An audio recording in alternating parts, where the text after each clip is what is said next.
I made this room box. The walls, floor, and windows are interchangeable. I want to show you how I built this. I was inspired by this photo on Pinterest. Let me get it up for you.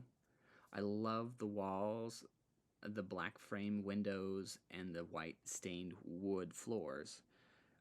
And I'm going to recreate this design in the room box that I just showed you. So my channel is mostly filmmaking these days. This may not appear to have anything to do with filmmaking, but I plan to direct a film that uses miniatures one day. And this is good practice.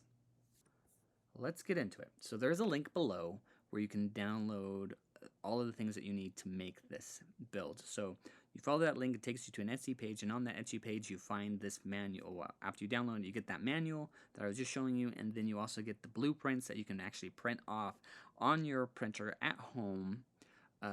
And then you also get this beautiful wallpaper that I designed just for this build. In this video, I follow along through the manual I've wrote, so that way you can follow along as well. The numbers match up. And I will make sure that I link the number, or you can basically follow the links in the description to each of the different sections as well, so you can jump around if you wanted to. Step 1, plans and prepping. So when you print off the plans, make sure you print them off at 100%. So here I'm showing you how to do that. So I have a couple of the plans up. You go under print like you normally do, and then in print at the bottom there is a section where you click scale, and you want it to be 100%, which means that it's going to cut off a few things on the edges, but you don't need those things. So at the dollar store we're going to need some materials. You need foam board, cardstock paper, black and white cardstock paper, flat plastic scraps, and you can pick that up at there, or I always use the salad stuff at Walmart. And you're gonna need that tacky stuff, some super glue, that's the gel super glue, and you need foam sheets foam sheets, and then everything else that I'm missing here, the glue, and then this right here is if you want to stain the popsicle sticks white for that last step that I'll show you. Now, to gather all the tools, you're going to need the PDF blueprints, craft knife, or Unity knife, whatever you want to call it in your part of the world, ruler, or straight edge. You want actually 2 of them because it's going to be really helpful. And then everything else on that list, just pause it if you need to review it. I'll review it one more time here as I'm pulling these out. So I have 3 different rulers. You need a cutting pad, some tape that's not so sticky so you can help hold things down, a pencil, glue, hot glue gun, and something heavy to hold things down.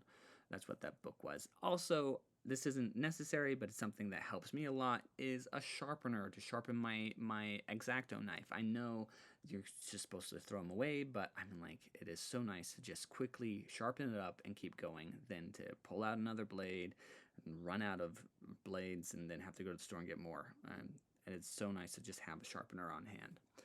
Okay, so here I am. I'm using the blueprints. I'm prepping the blueprints at this point. I'm cutting them. So I have the measurements there, so you can make sure you're cutting on the correct side of the line. And same thing here for this second one here. So you want to make sure you're cutting on the correct side of that line to make sure that it is the correct size that it needs to be. So I designed this to be an 8-inch. Basically, it's 1/24th scale of a room that I think was 12 feet or something like that, 12 by 12 feet. Or 16, I don't remember. This is also, the designs I'm cutting here are an old design, and through this whole process I've updated the designs. But anyway, so I just finished prepping the different blueprints that you're going to need. Now I'm taping down the first one, so this is base number 1, I think is what I called it, and I am cutting it out. So when it comes to cutting, I think my first video I explain some of the tricks that I have when it comes to cutting. I mostly just poke the corners before I start cutting everything. That way the corners come out nicely. And then make sure you pull the tape out of the cut instead of into the cut. That way you're not ripping the paper. It'll make sense to you if you tried ripping it or pulling the tape the wrong way. There's a right and wrong way to pull it off. So here we're cutting off the second section of the base. So this is number 2. This is the part that's going to go on top of the other part.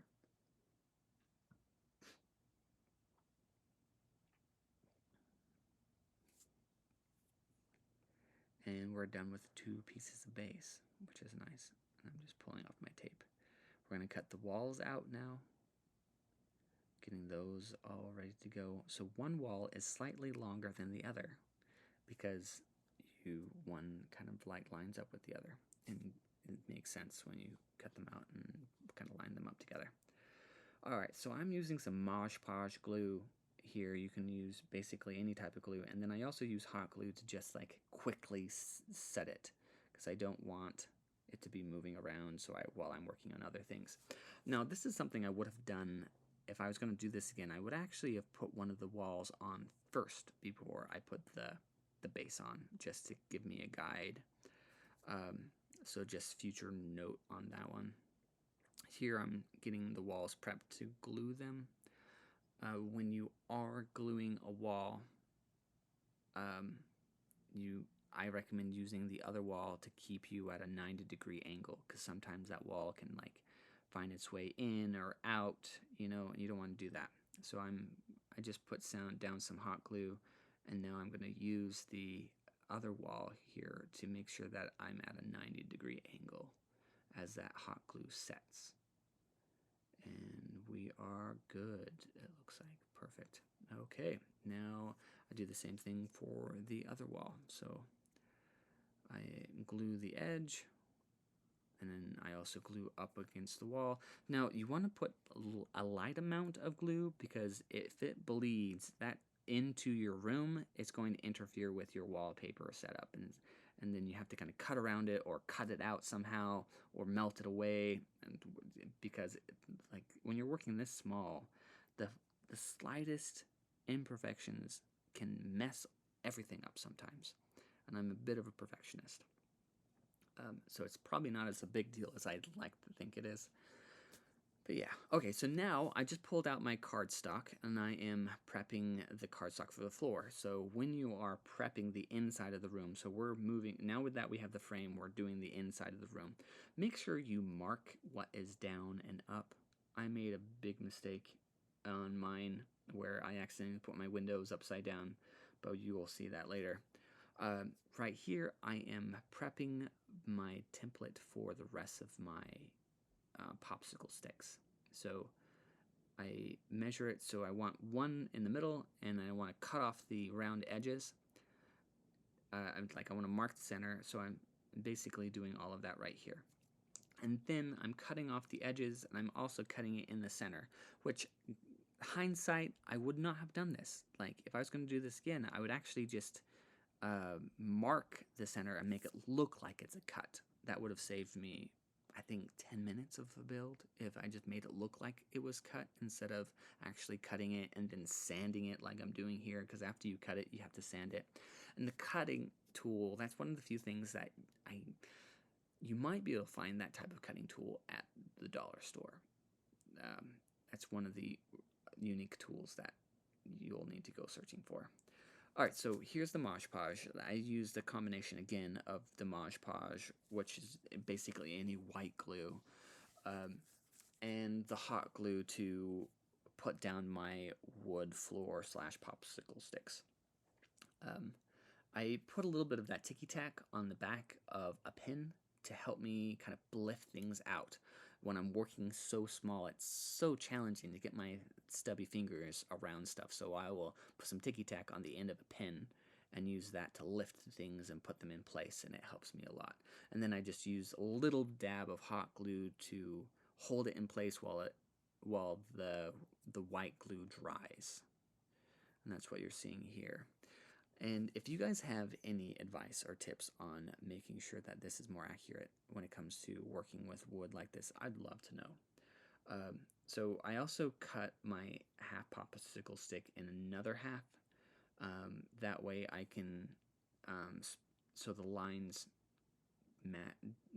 the lines look like the lines that you'd see on a typical wood floor. So because the typical wood floor don't like match up, type of thing. They are scattered, or I don't remember the right words, but you kind of get the idea. So that's what I'm doing here, is getting that second piece of wall and sharpening my blade because it got dull again. I'm showing you again that they're not that expensive, and it will save you so much time and money by investing in some high quality sharpening tools. So I upgraded recently. I used that one before, and now I got these guys. They were like 17 bucks. They were great, and I can leave a link. I'm going to put affiliate link in there. That way, if you guys want to help me out, that'd be great, because I really enjoyed those, and I think you guys would like them too. All right, so after I sharpened my blade, I am now going at it with cutting off all the excess wood, which is a challenge. You're going to have to go back and forth a number of times to get this wood to go. It's to cut it like this. So just to give you a heads up, take your time and don't push too hard. You just want them to like pop off easily, and that's what I'm doing here. Because you rush it too much, and then you'll get splinters, or it doesn't come out right. You want that edge to be as clean and precise as you can, just so everything clicks into place better. So I'm sanding it after I did that.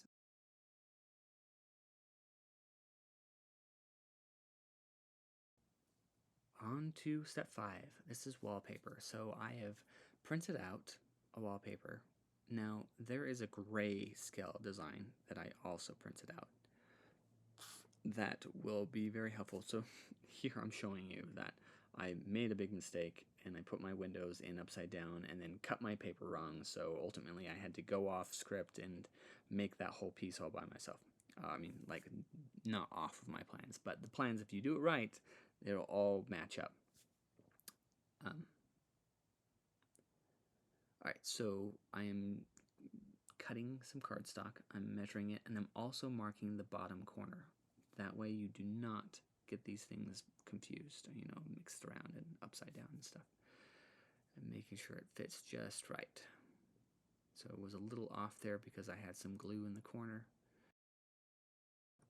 Alright, so here's some foam sheet. We're going to cut some strips off of this. So when you print off that gray scale one with no instructions on it, you can actually, if you print it off on the cardstock, you can just cut out the cardstock and use that as your guide of getting all of the board and batter on the wall. That's technically, this stuff is called batter. Alright, so I'm showing you how to cut this. I found that marking it with a pencil or a pen wasn't as helpful as just cutting, or like making a mark with my X-Acto knife on one side and then on the other side. That just helped me to make a better, more accurate cut overall. Alright, and then you start with the floorboard and the ceiling board, or whatever you call that. I have the exact wording in my manual. You want those in first before you put in the batten, is what the inner boards are technically called. So that's the bottom part, and now we're going to put the the ceiling board on, which is nice. For those who don't print out the grayscale, I'm showing you how to set it up. Okay, so I'm just erased my mark. I'm adding a new mark. I love just using my wet erase marker or dry erase marker to mark my ruler so I don't have to think about it. And then I make my marks, pull out my long one, and we're good to go. And I use this pin to help me a little bit too, kind of guide me, which was useful. I feel like it was just a lot faster to just continue to use my X-Acto knife, but yeah, it worked. It's just another option for you guys to learn how to cut more exactly. And then there is a part of the wall B floor off center, and it shows in the floor. How do I even describe that? It's just follow what I'm doing. It's basically the best thing I can do. And if you have questions, just message me and I can answer it. So I'm folding my guide so I can then have a more accurate like marking on my wall for where the battens go. So I'm moving it a little bit away from the edge because that edge of that cardstock actually slides behind the other wall. When you put the two pieces together, and it helps kind of like lock everything into place. So I use that other thing to just mark the bottom and top, and then when you are putting the batten in, I tried using my scissors to cut it, but it did not do well. So the best thing to do is just put it in and then cut that last part when it's in there. That way you can get that edge as close as it possibly can so it looks nice. And that is how that is done. Okay, so that edge that I was talking about slips right underneath the other wall. And then make sure you follow the directions in the manual where it says start with the floorboards and the ceiling boards and then also the window sidings. I don't show that in the video, but do that before you put the battens in. And then I'm also using Tiki Tack to hold the walls on the floor in place. Windows. This is the next thing and pretty much almost last thing. So use your guide that's in the manual or in the blueprints to get the exact measurements of what your window siding or edges or window framing needs to be. So I'm marking it here. I'd like to use my X-Acto knife to help me line up my measuring tool. It helps a lot to just get that accurate cut. And you're gonna need 4 of the thick ones and 6 of the narrow ones. And it's a choice between the black siding or framing or the white framing. I'm doing the black here.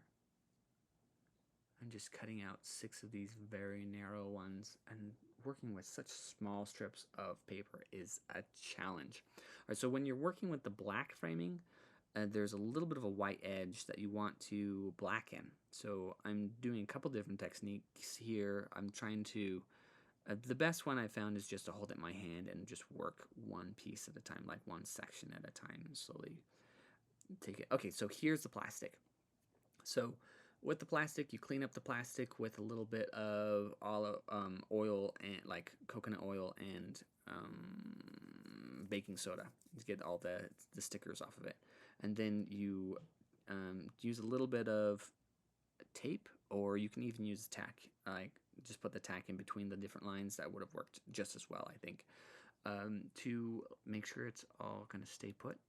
And then I puncture my corners because the corners are always the hardest. So I just get those out of the way first. I'm going to use my dry erase marker to mark because I can't quite see where I start and end when my guide is there. And that just helps me to make sure my guide, I'm cutting exactly where I need to be, no more, no less. I'm going to do the same thing here. Use my dry erase to mark my stopping points. I also use a little bit of tape to hold down the plastic while I'm cutting this because it will move on me. And it is looking good. This video is so long. I wish there was a way to make it shorter. This thing is like, I think twice as the long length as my other one. Yikes. And there you go. So that is how you cut out your window frame, or your window. We're going to now do some different ways of gluing it. So my first build, I used hot glue to make these windows. And as I've been doing this, the hot glue did not go well. So here I'm drying it, cleaning off my hot glue because it did not stick, and I'm hoping I can remelt it and get it on there. And even to this day, it's slowly coming off. So I don't highly recommend using the hot glue for putting the window framing on your window, and then just cutting it off where the excess there. So this craft bond stuff worked pretty well, and it's very similar to the white glue you find at the dollar store. And you can't quite see it in this one, but I'll get a little closer in the next one.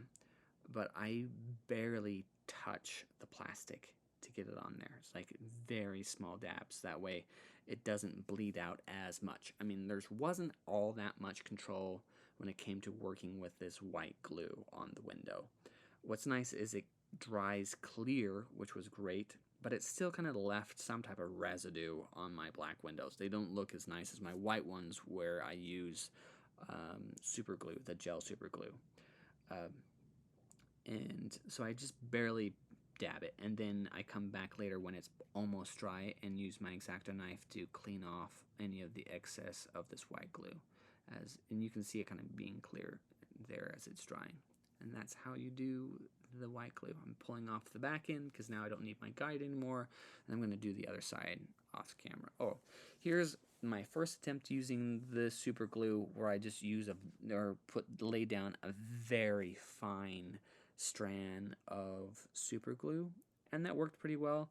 It still beaded out a little bit, so as I'm pushing down, it kind of beads out from underneath, which kind of interferes with that clean look that I wanted. I wanted a cleaner look.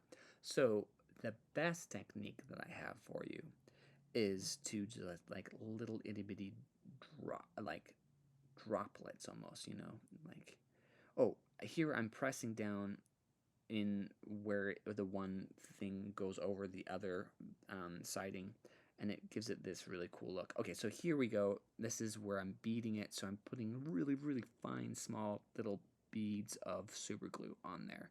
And that was the best technique out of all the different things I tried to glue these windows.